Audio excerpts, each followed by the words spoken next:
Hello and welcome to the December the 4th edition of the Working Group AI Conformance meeting for bi-weekly meeting. Please be advised that this meeting abides by the code of conduct of the Kubernetes project, which in short means be excellent to your fellow attendees and speakers. Please add yourself to the meeting notes document that the link is posted in the chat. And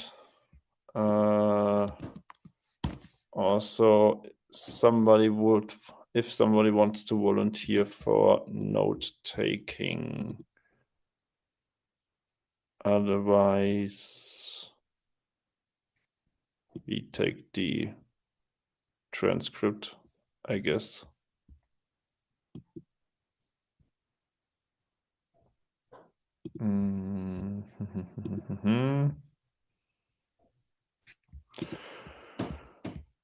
All right. So we have some points in the agenda. The first is from me/us.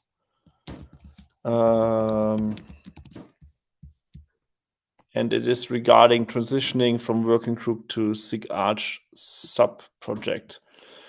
The idea is that we basically met the initial goals of the project, of the working group, with the announcement of Kubernetes AI Conformance at KubeCon North America. And the idea would be that we basically transition the working group similar how it has been done in the past with the Kubernetes Conformance into a sub-project. So like Kubernetes Conformance is a sub-project of SIG-Arch. The AI Conformance also gets a sub-project. To make this happen, we basically need to do a formal request to the mailing list and to the chairs of SIG-Arch. This already has been verbally done, but not in written form. And after the tech leads, SIG-Arch don't have tech leads, so after the chairs approve this, we would basically move this into a sub-project and continue the work there and wind down the working group as the organizing body. Meeting times we would keep in the same place. Also, the Slack channel would just be renamed, and the repository would be renamed. Any comments, concerns, critics on this?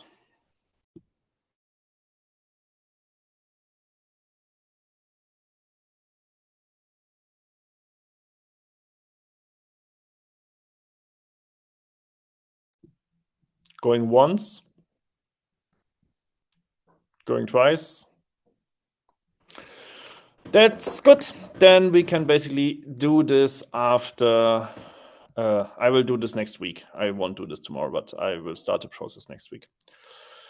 All right. Then the next topic that we have is the to merge the requirement PRs for the for 135. We all know that 135 release is December the 17th. There were 4 pull requests in for 135.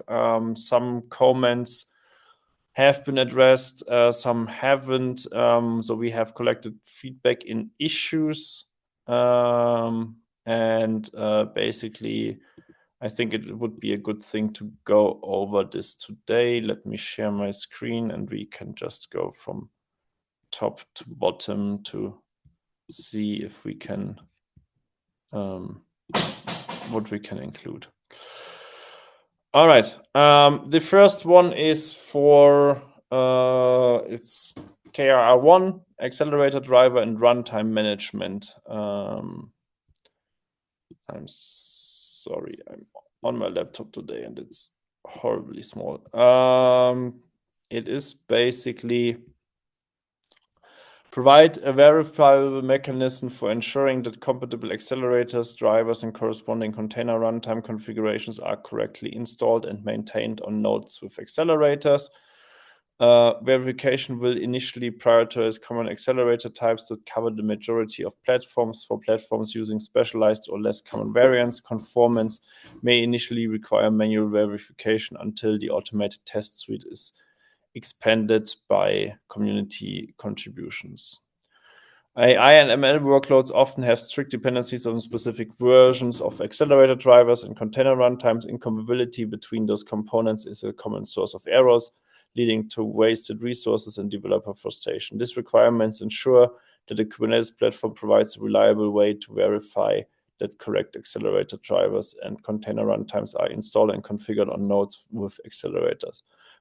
By providing a verifiable mechanism to ensure compatibility, platforms can significantly improve the reliability of AI and ML workloads, simplifying troubleshooting and guarantee portability across different environments. This helps accelerate the adoption of AI and ML on Kubernetes by providing a more stable and predictable platform.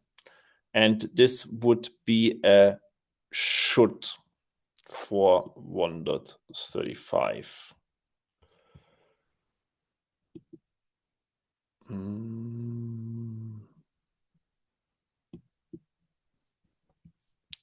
And we have only one discussion thread that I believe is resolved.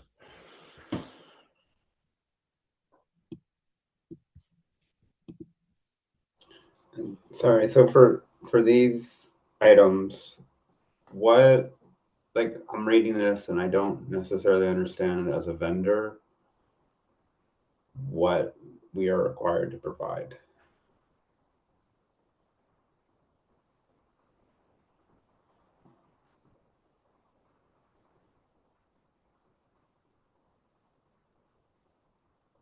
So the goal of this is to make sure that the accelerator drivers can be installed and configured in a way that it runs correctly on the platform. Basically, that's what it says. Okay. Jack? I interpret this as what we would provide as vendors is self-attestation with some flexibility as to the underlying details. Is that the correct interpretation? Does that answer your question, Kevin, if that's the correct interpretation? Yeah, so I mean, it sounds like we deploy a pod or workload with the GPU and it runs. Basically, that's it, yeah. With the caveat that is there a DRA requirement that's implicit in this? So is it a pod with a resource claim that runs on a device, or is that not part of this? If it would be part of this, I would imagine that we should put it in as a requirement, right? Because otherwise it's debatable. So from the first view, yeah. Rita, go ahead. I mean, if you scroll down to the how we might test it, there is a mention that this might be achieved by using labels and annotations on the node or through DRA attributes. So I think that's clear then. Yeah. So it can be either or, basically. Yeah, and the automated test basically requires to get us to the point that we have automated tests, right? So this delivers context to how you can implement it or how you can prove it. And I guess one thing though, like even as a vendor, like if we are offering something like the, NVIDIA GPU operator, like if they don't provide this, are we requiring like, because it sounds like what we're saying is like we need to expose driver like versioning or something on the nodes. There, I don't know if that's through like node feature discovery or what. And if they don't, are we putting it on the vendors to kind of provide that?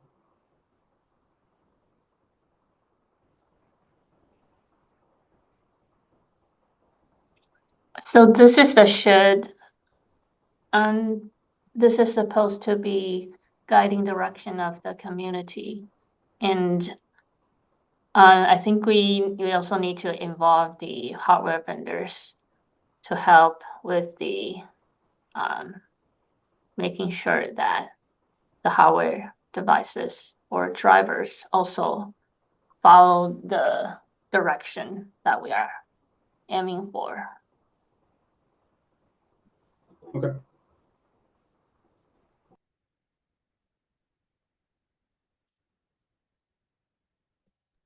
Yeah, so a lot of the other requirements later kind of has similar theme in that we say that these information needs to be exposed somehow, but we don't say it has to be DRA, right? We say once once the accelerator supported DRA mechanism, then the platform should be using the DRA way.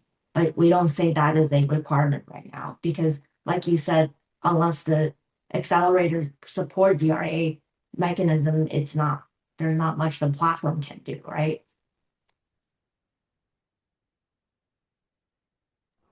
Always say node labels or annotations or attributes, right? So it's either or. It's however the accelerator is doing it, right? I think most of them are doing no labels today, if I'm not mistaken. Yeah, I mean, I think that's my understanding. Yeah, I think eventually, I hope we can standardize this, maybe using DRA attributes, but it's hard to record that right now if not everyone implements that.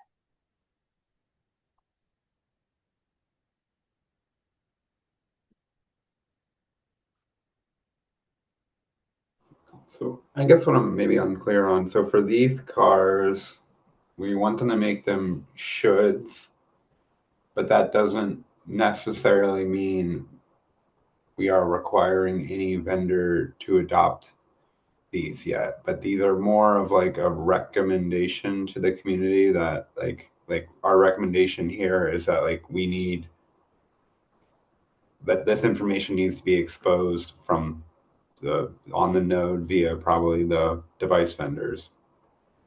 And Right.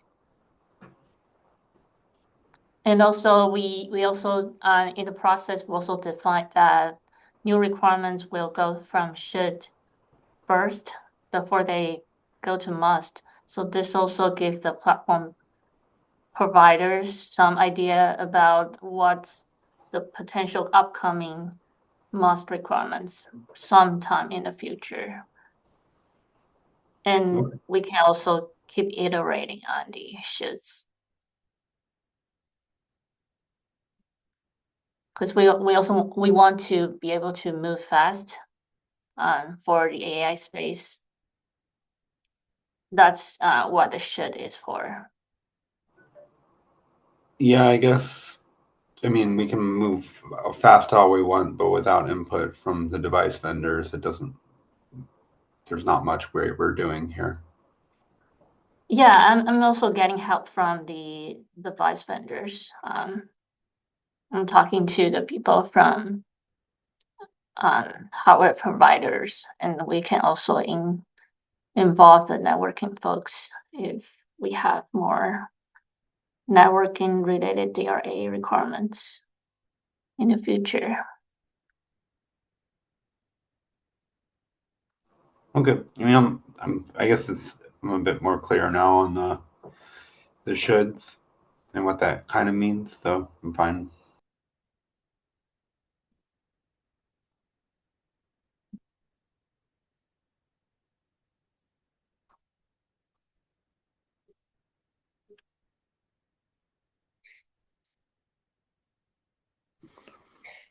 To be honest, this is the first time that we have something like this. So would be the next step that we merge it, or do we need approval from SIGART?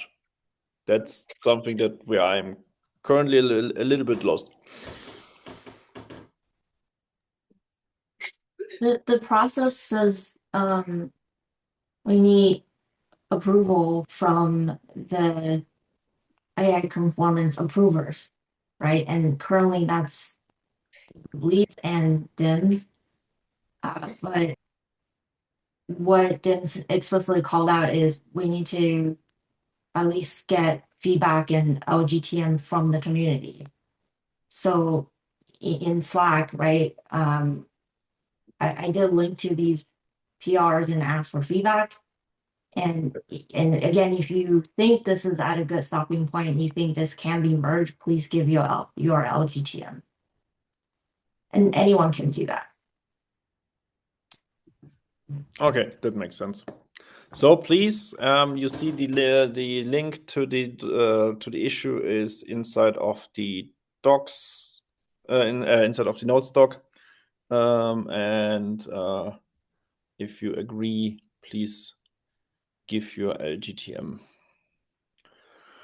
Let's move to the next one. GPU sharing. For accelerators that support GPU sharing, provided well-defined mechanisms for GPU sharing to improve utilization for workload that do not require a full dedicated GPU. If hardware-level partitioning is supported, these fractional GPU resources should be exposed as distinct schedulable resources. If software-based sharing, e.g., for example, time slicing, is supported, then oversubscribe of GPUs should be allowed.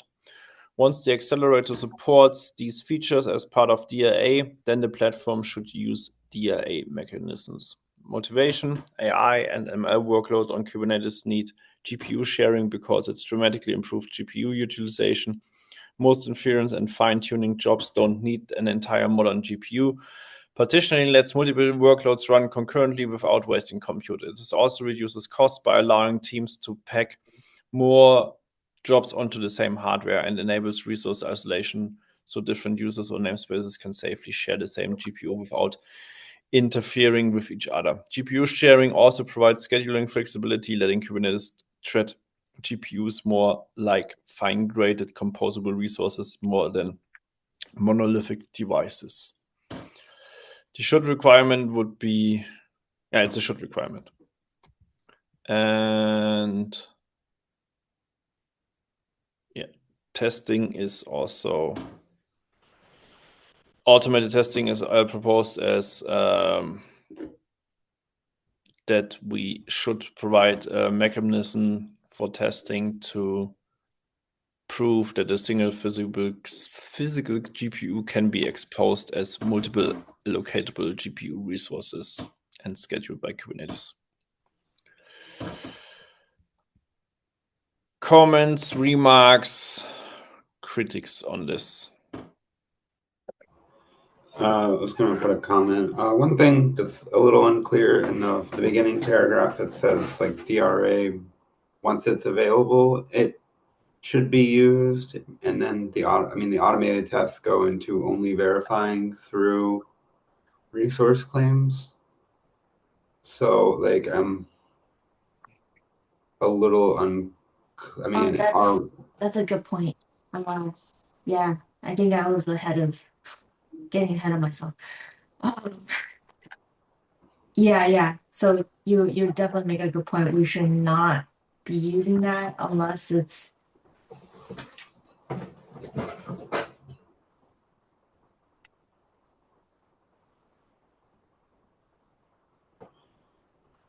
that's a good point though, because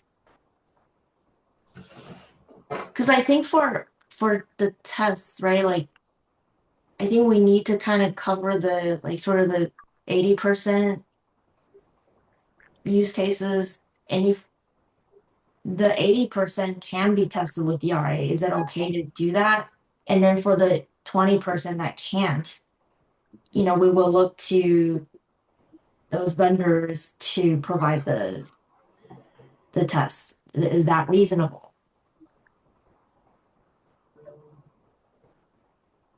I think there's a.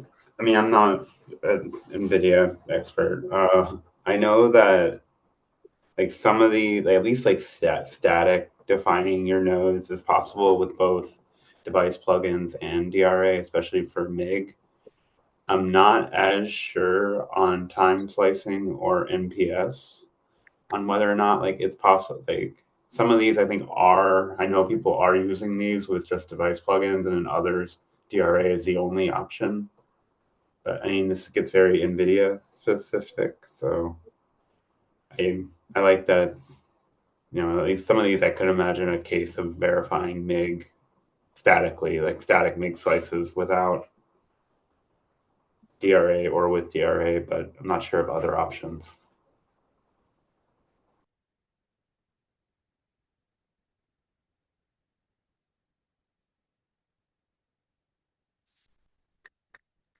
Would it be an improvement to the language to describe the specific, like this would probably be in a notes section at the bottom, but just to describe the specific DRA features instead of as part of DRA, and then we can also be explicit about when those features graduate to GA, like that's when, but that's more of a heads up for the future.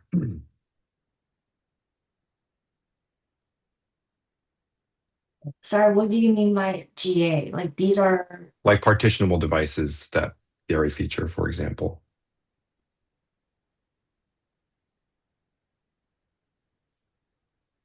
okay.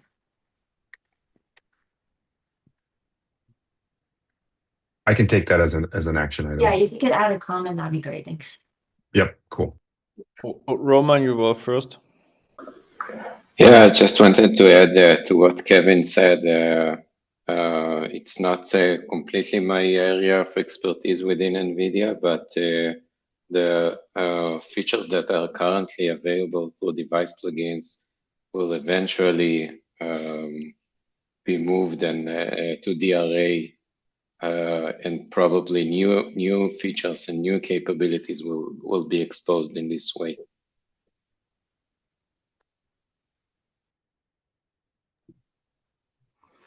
Yeah, and I basically want to also double down on Jack's comment, because for DRA, especially when we had the discussion for 133 and 134, we should only have this as part. Oh, this should only be able to graduate to a must if the feature that we are relying on is in GA. Like, because that's what the same thing that we did for the DRA itself. So basically, it first needs to fulfill the the DRA feature first needs to be fully GA before we can require it inside of Conformance, because we are basically, as we are a superset on top of Kate's Conformance. Kevin, go ahead. Yeah, I mean, there's a lot of subtlety here. So I'm wondering if it's worth maybe calling out, like, this is kind of for like static partitioning right now. Like the partitionable devices kept in DRA is still alpha. I'm maybe in 1.37. It could be beta, but it sounds like for now, I don't know. Like there's still a lot of work in Kubernetes to make like the dynamic slicing available. So I'm wondering, is it worth calling out that this is more for like statically defined partitioning? Yeah, I think so. Yeah, can you add a comment as well? Sure. Yeah, I can add that. I just want to remind folks, right? Like, the one of the must criteria is the APIs need to be GA, right? So, yeah, but these are good to call out while it's still in should, and then we can iterate and enhance it as Kubernetes advances.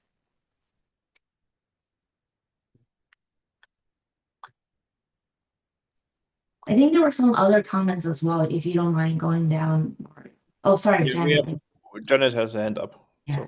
Sorry, I missed it. Yeah, I just raised it. So we have the last sentence of the description as once it's supported in DRA, the platform should use the DRA. I wonder if in the future that's true when and when we want to graduate this to a must, will we change the wording to be just the platform should use the DRA mechanism? I think that depends, right? Because not all I'm sure accelerator adoption is going to take time. So then the question is, if one of the accelerators supports a DRA mechanism, is that good enough to go to a must? And again, going back to that 80% conversation, right? Is if we have the 80% covered, can we use that mechanism for the test? What do you folks think? I believe Jack was first. I'm not sure. Jack or Kevin? I believe Jack Kevin was was first. before me. Kevin was before Okay, me. then go ahead, Kevin. I'm sorry, I suck at lowering my hand. Please go ahead. Oh, okay, cool. I'm not going to answer the 80% question because I don't have a strong opinion about that. I just wanted to say that I think just in terms of DRA, I want to support what Kevin earlier said. There's actually a bunch of comments on from other folks on DRA in here as well. But the important thing is that DRA is like kind of far away from being a standard API to implement this. So I think if we describe this at a high level, make it a should, use the self-attestation with flexibility approach, I think we're in a good place. But as far as like how do we refer to DRA in this document, I would prefer to refer to it with more specifics, like maybe like DRA status, like partitionable devices alpha in 135 or something, rather than use the language in a way to make people feel guilty about not using DRA. So it's more like we're tracking the progression of DRA, and this is where it is right now. But does that make sense what I'm trying to say? I feel like the current language just sort of like implies that if you're not doing with DRA, you're doing it wrong, which is definitely just not true because DRA's solution for this is super alpha. Yeah. Cool.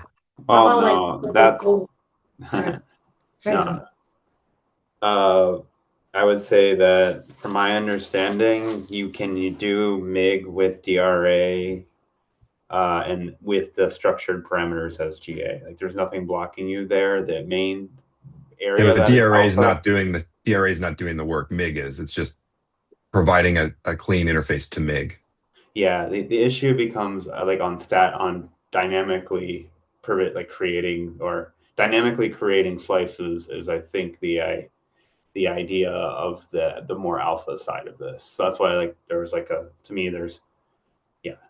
think Rita agrees with me. So yeah, I think like it is possible with GA APIs to do GPU sharing, just it would be more on the static level than dynamically.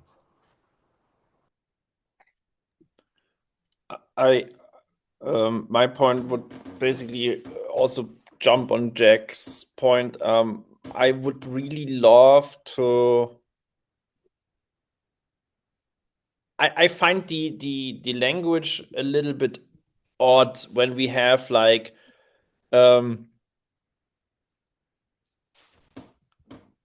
if the overscript subscription of should be used as part of DRA, then the platform so as soon as when it fulfills this, then it should use this. I would rather give us the opportunity to say like we rephrase this a bit because we also don't want to discriminate the other solutions that make this possible, and basically say, okay, we need to touch this should anyway before it moves to a must, and then by the point maybe DRA has the fulfillment of this, and then we can basically add a specific requirement into this so that it's not like this we are looking into a future without knowing if DRA will get to this point in the near future. If my point is a little bit understandable, right? It's like we know that DRA wants to go in this, and we also want to support the DRA into pushing this. But if we add this now as a should, it feels like Jack said, we are pushing people towards DRA, although the other solution also would be feasible.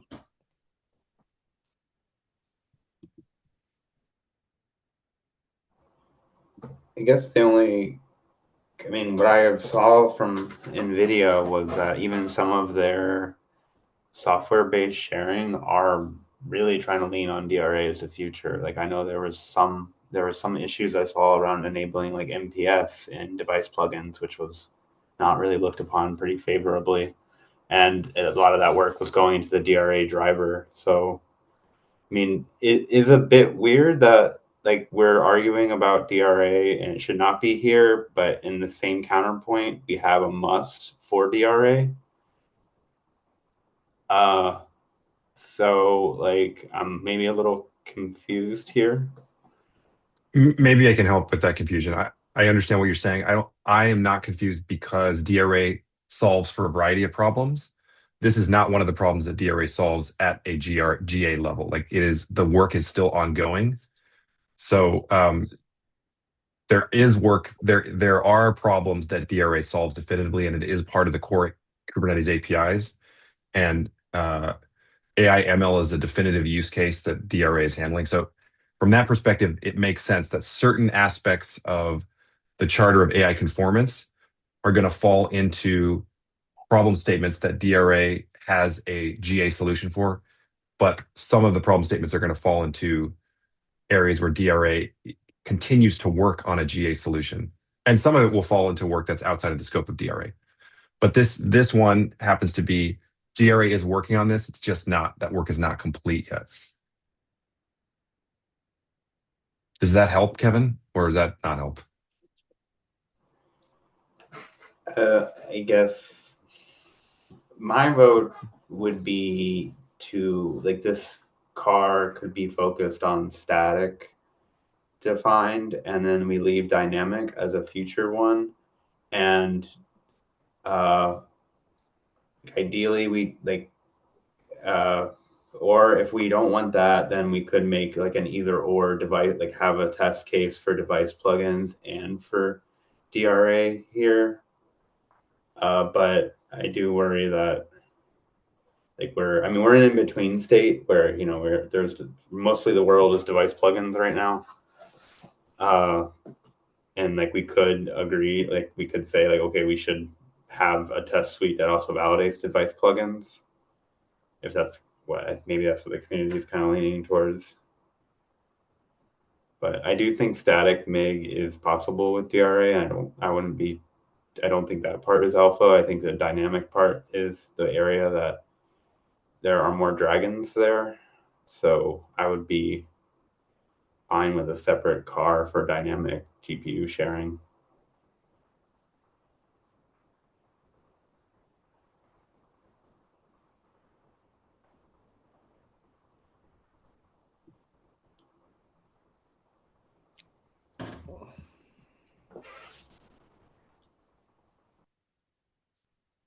I'm plus one to what Kevin is saying. I think quantify it to static is good.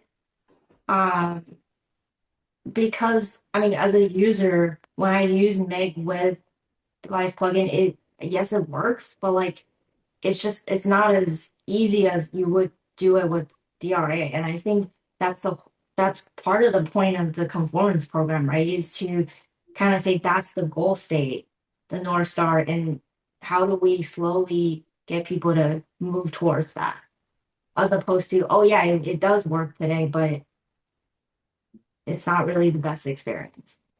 And I know NVIDIA is the only one that does it today, but this is the mechanism to push other vendors forward, right?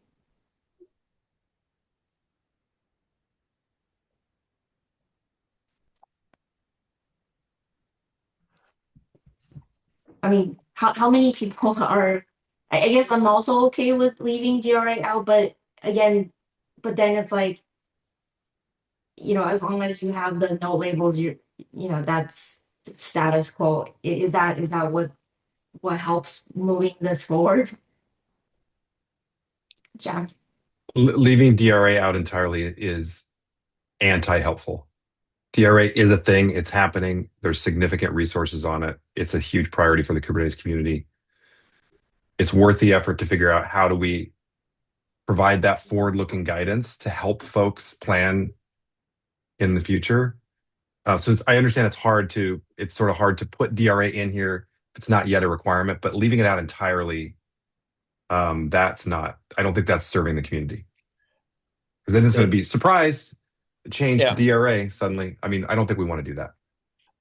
I mean, I like the idea of static and dynamic deseparation as the first step, because then we can move to the dynamic ones once there is a solution implemented, or there is let me rephrase this. There is a GA solution in DRA. And for now, we can basically move forward with the static sharing. Yeah. Yeah, I want to plus one that we need to keep the DRA in, because that's the focus of the program is for portability. We need a standard. Awesome. Thank you. That was really good discussion. Do you mind scrolling down? I feel like there were other comments that we haven't addressed. Yeah, NVIDIA GPU operator. I guess that's an implementation detail, right? Because NVIDIA GPU operator could be deploying the device plugin, or it could be deploying the DRA driver. It's whatever the GPU operator will deploy, right? And I mean, we have the requirement that the platform needs to be able to have such a device plugin installable. So this is already full. I mean, we require this in a must already, that you have like the NVIDIA GPU, that you be able to run the NVIDIA GPU operator in the platform.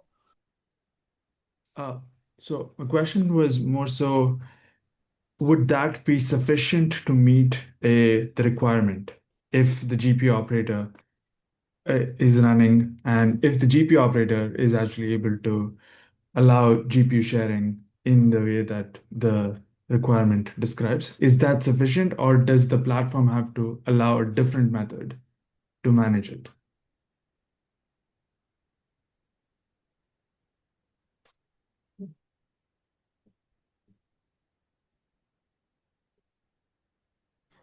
Can you scroll down, and what was our test? Sorry, this is how we might test it. What wasn't there? Automated tests. Yeah, so that one goes right into DRA.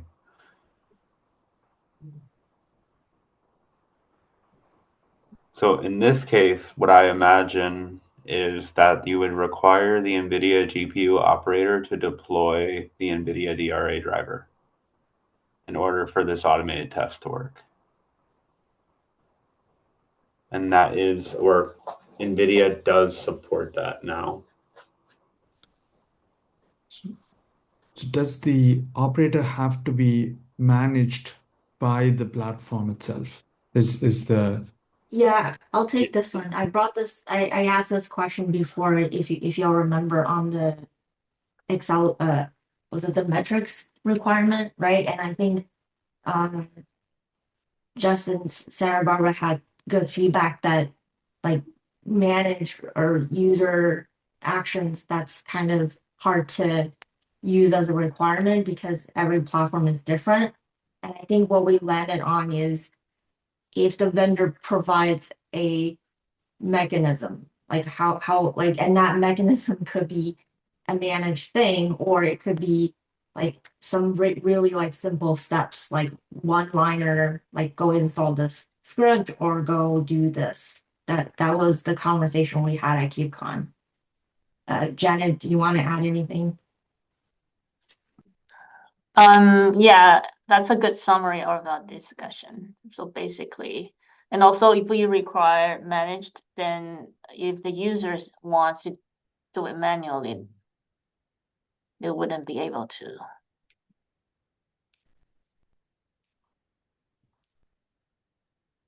Yes, I think, Dinesh, I think this is TLDR is sounds like it's okay if it's installed by the end user, but how you want to provide an experience comparing to other offerings to compete, that's up to the platform vendor. Yeah, but let's say you have some scripts and that is the way to do it, then that is the way you get that feature into the cluster, and then you run the automated tests. That's my understanding. Got it. So the answer then is yes to that question, right? Where if, you know, the NVIDIA operator is relatively easy to install. So in that case, as long as we have the option to run the GPU operator, like the platform is meeting the requirement. Right? And you need to prove it. That's why you have the proof part with that you can show in either the automated tests in the future or in, for now, in any other documentation type that this is possible. It's not like, hey, this is how you. So if you, for example, for the first version, if you just have like your documentation page, this is how you have the NVIDIA GPU operator running in your cluster. This will not fulfill this requirement. You need to prove it. You need to have like a way how to people can actually use this. I see. I mean, I think a lot of the documentation is in the NVIDIA page itself of how to, I mean, it's standardized as well, right? So, yeah, I'm not really sure what that differentiator would look like for proving it from a platform's perspective, right? I think the way you would do it in like when you push the PR for certification is you will say, this is the way we're meeting this requirement, and we ran these automated tests after performing those steps, and that could be a link to a doc if you want. Okay. So is that right? Yeah, basically there are two ways in this, and forgive me if I'm now using the example that I did for our company, because I don't know. I mean, I can choose random one, because I think all of the companies did it the same way. So I will basically pick one random Kubernetes AI Conformance, and we go into 1.34 and we pick one, and there we have where's the point with the, not the accelerometrics, but the secure access. So basically there, for example, so EKS in this example basically have here a link to a GitHub repository URL.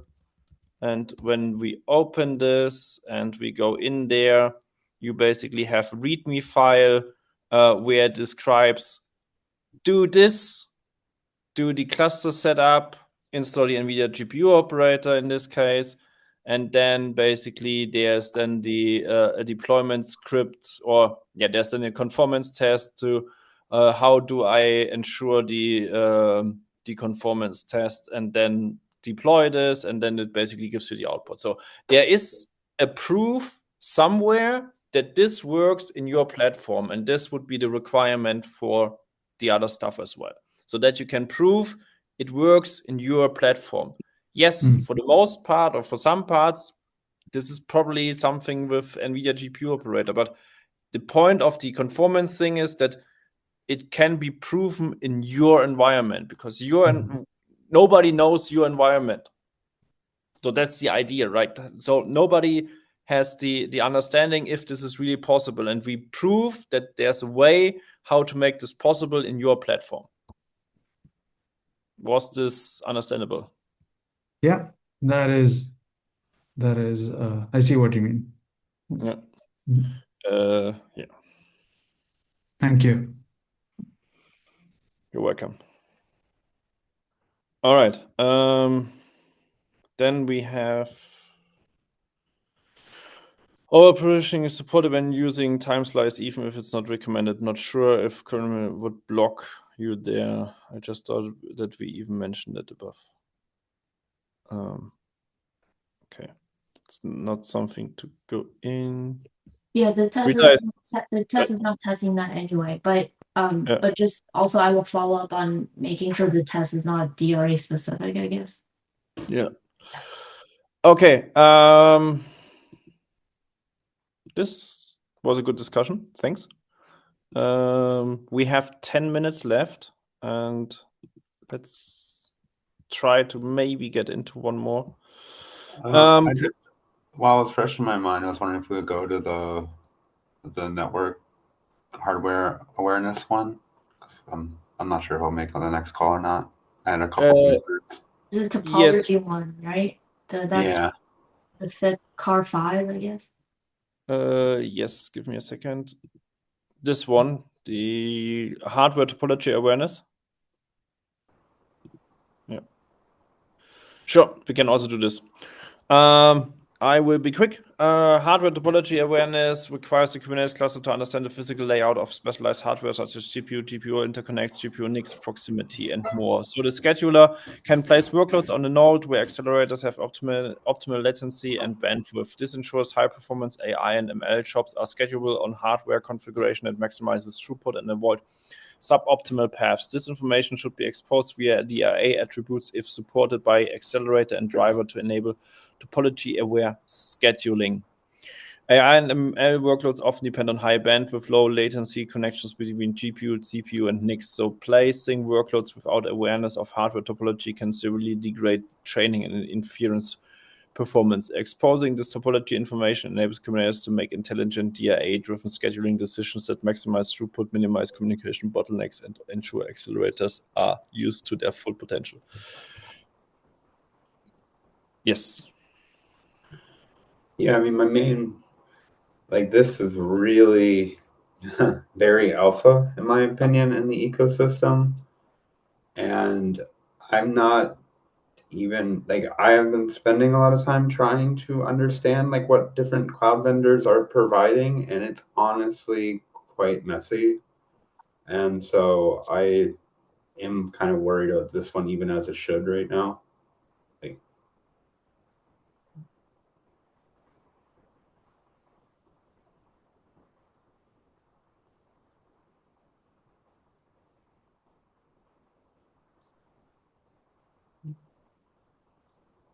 And yeah, you can ignore my question with NVIDIA GPUs. I think we've covered that one. I mean, it's not great, but it is what it is right now.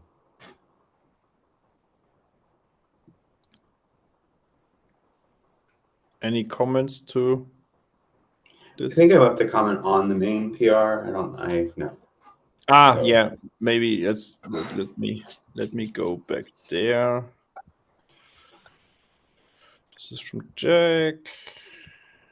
Yes, this is one is yours, right? No.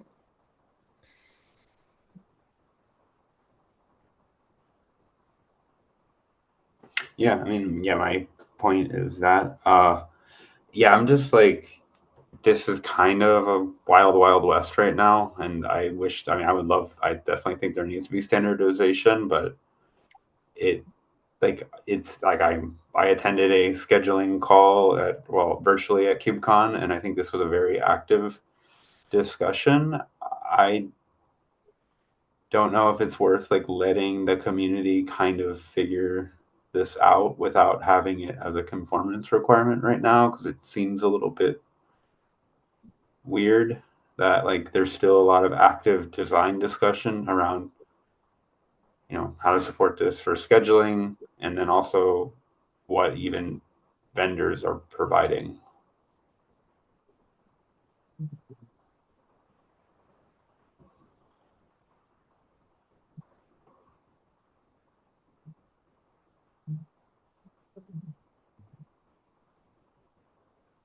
Kevin, I just want to mention, I think there was another requirement specifically around scheduling. So this is the first one, and then the second one was about scheduling. I definitely agree. A lot of this is early stage, and I'm also okay if we want to leave this out for 135, right? All this, these are all proposals anyway. I think for this particular one, I am kind of thinking again the North Star, right? Is today when users schedule something, I guess they just rely on no labels to know if like two nodes are connected somehow via like NVLink or RDMA, right? Yeah, I think that's my understanding of at least what I see Yeah. is GKE has exposed like certain instances will provide topology information. AWS has something completely different. And I actually don't know what Azure has. Yeah. And they're all done with labels. I would, yeah, I mean, I guess my only issue is like I'm not even sure if DRA, like at the moment, if DRA is tackling this right now. Yeah. Do you mind going up to what I think there was a comment from Jack about like I think he brought up a good point, like are is this some do we expect cloud provider vendors to provide canonical DRA drivers to expose topology metadata? Or will we prefer to establish a pattern where the external cloud provider becomes DRA aware? I think it's a good point. Mario? I mean, me coming from the on-prem side of things, it's even harder because basically we need to provide topology for hardware we probably don't know, networks we don't know, because this is basically also relying on hypervisors and how it is structured and what if you have a hypervisor, if it's running on bare metal, what is the network fabric and stuff like this. So I would also rather move this a little bit into the future once there's some discussion come out of or some ideas come out of the other discussion, because we always need to keep in mind conformance also is relevant for on-prem solutions. Yeah, and that's exactly my problem right now is I've been having a lot of, discussions internally about even supporting something like queues, topology aware scheduling across different cloud platforms, and it hurts my head. And so like I haven't even begun, I'm not even sure the answer for on-prem right now. So I'm definitely agree on maybe moving like 1.36 for this one at a minimum. Yeah, we could definitely postpone this one, as you said.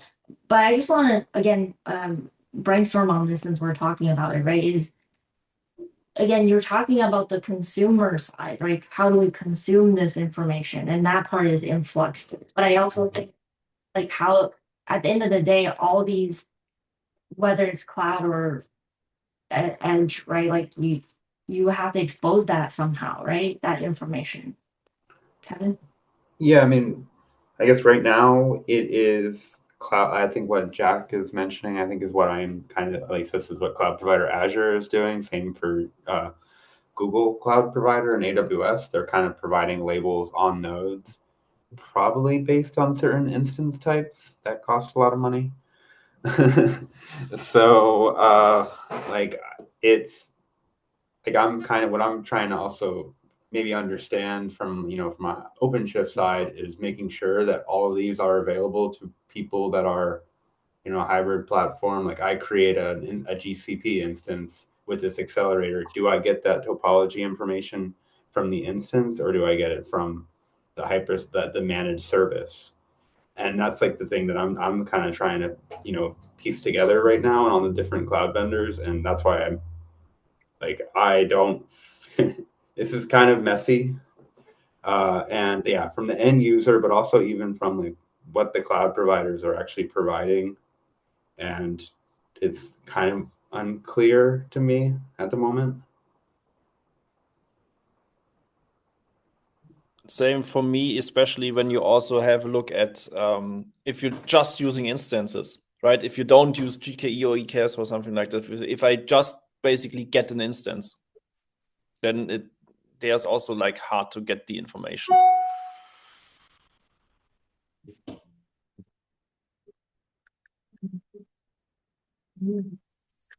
Okay, I mean, we can. I think we should take this for the future, and we basically comment on this and say, okay, we move this discussion into the future because it's something worth discussing more, and maybe scoping it, also maybe changing the scope of this to what we can already achieve or what we can't achieve, and move forward with this. So we are at time. Thanks, everyone. I think this was a really, really fruitful and good meeting. We have one more before Christmas or holidays, sorry, which will be on the 18th of December. And after this, we will probably skip the one that is happening on the 1st of January because it's the 1st of January. The deadline is on the 17th, so I guess the meeting happens after the deadline. Yeah, so basically, please fill in your comments that we can push this through somehow. And please give your LGTM if you think it's good to go. Yeah. And if we can get one of the proposals, so one of the cars in, this would already be good, because this also shows that we are still doing stuff there, and it's not like KubeCon happened and now we stopped working, but because we obviously didn't. Thanks, everyone. Have a great day, evening, morning, wherever you are, and see you in the next meeting. I will stop the recording.